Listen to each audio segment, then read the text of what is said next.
অনেক পুরুষের চক্ষু ঝুলে পড়ছে ভিতর থেকে, অনেকের কান ছিঁড়ে গেছে, অনেকের মাথার চামড়া উঠে গিয়ে ভিতরে লাল মগজ দেখা যাচ্ছে। আমাদের 14 জনকে একটা রুমে রাখা হলো মাটিতে, বালিশ এবং নিচে কম্বল কিছুই ছিল না।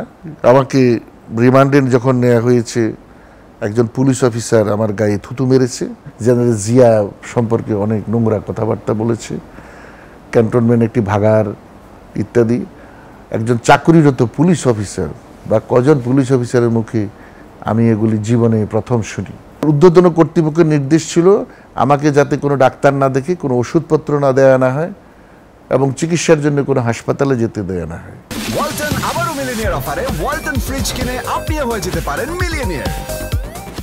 5 আগস্ট আমি জেলে ছিলাম। আমি 9 মাস 9 দিন কারাভোগ করার পর আমি বেরিয়ে আসি এবং আমি জেলে থাকতে এই ঘটনাগুলো সম্পর্কে জানতাম, বিভিন্নভাবে আমি ওয়াকিবহাল হয়েছি।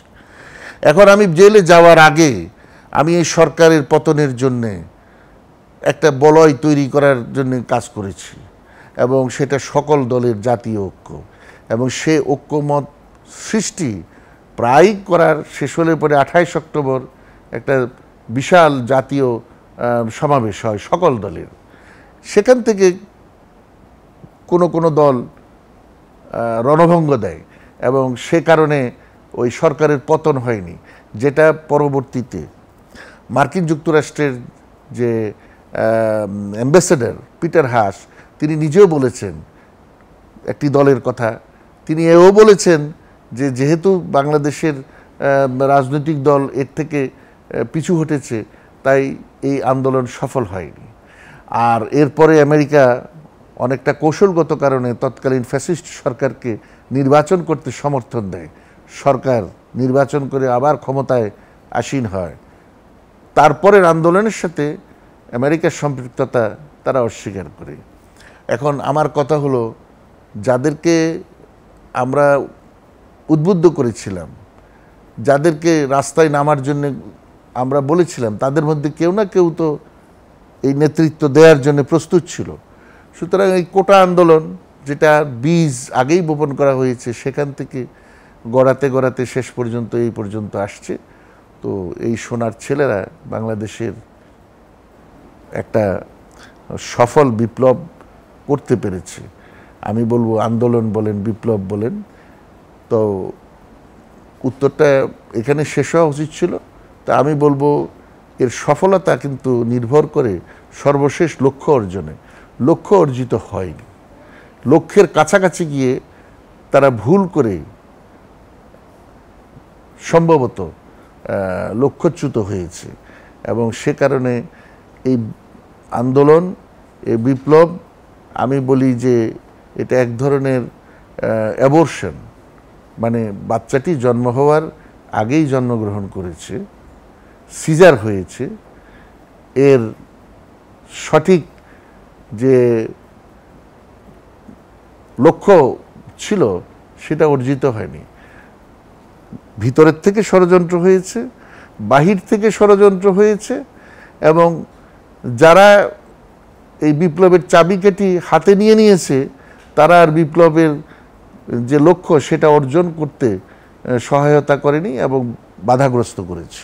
অনেক আহত ব্যক্তিরা আমাকে জানাতে শুরু করলো যে এখানে অনেক লোক আহত হয়েছে। আমি জিজ্ঞেস করেছিলাম নেতারা কোথায়? বলল নেতারা সব স্থান ত্যাগ করে, আপনি বলতে পারেন পালিয়েছে। তো আমি ব্যথিত হলাম যে আমি তো এটার সাথে সম্পৃক্ত, আমি নিজেও তো ওই ঘটনাস্থলে নাই, আমাকে যাওয়া উচিত। তাই আমি অনেকটা রিস্ক নিয়ে সেখানে গেলাম। আমি গিয়ে পুলিশের কাছে অনুরোধ করলাম যে আমার অনেক দেশের মানুষ আহত হয়েছে আমার এলাকায়, আমি কি একটু তাদেরকে খুঁজে দেখতে পারি? তারা কিছু জায়গা দেখাই দিল, কিছু আনসার সদস্য দিল যে এই জায়গায় দেখেন। আমি গিয়ে দেখলাম অনেক নারী বস্ত্রহীন, তাদের অনেক পুরুষের চক্ষু ঝুলে পড়ছে ভিতর থেকে, অনেকের কান ছিঁড়ে গেছে, অনেকের মাথার চামড়া উঠে গিয়ে ভিতরে লাল মগজ দেখা যাচ্ছে।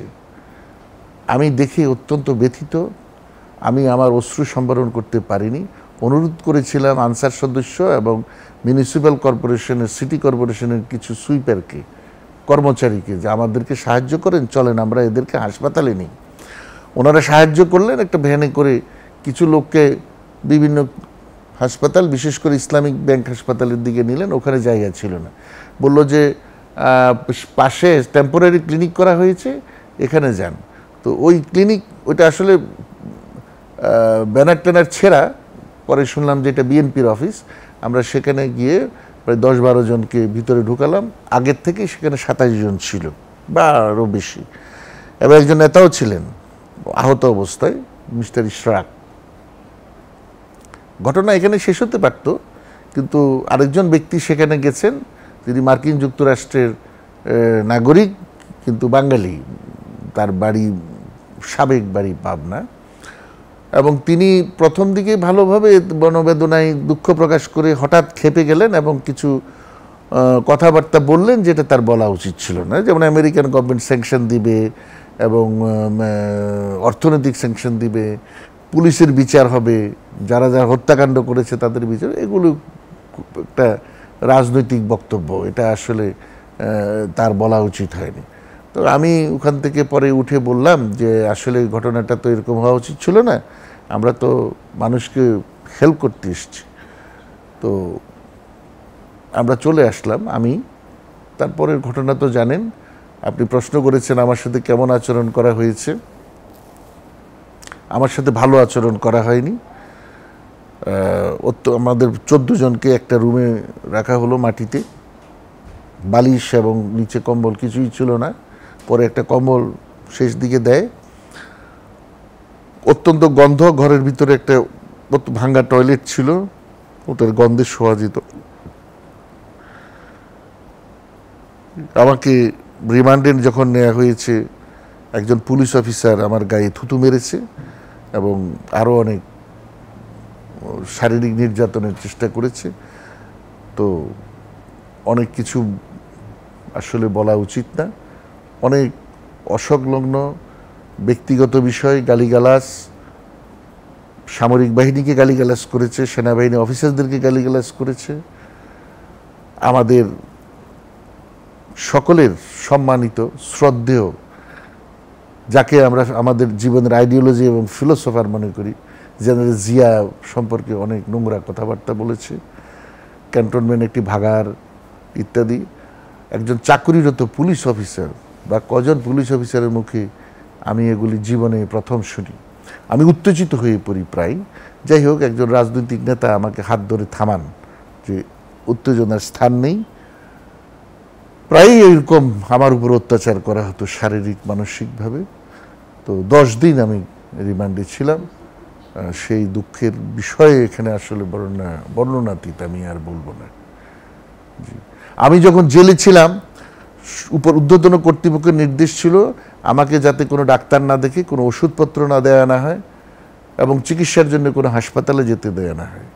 অনেক চেষ্টা করে আমার পরিবার অনেকের কাছে গেছে, অনেক আত্মীয় স্বজন, ভয়ে আজকে যারা অনেক বড় বড় জায়গায় আছে, উপদেষ্টা এবং বিভিন্ন পর্যায়ে, তাদের কাছেও গেছে। তারা তো তখন সমাজের প্রতিষ্ঠিত ব্যক্তি এবং সরকারের অংশ নয়, কিন্তু তারা সত্যিকার অর্থে কোনো সাহায্য করেনি।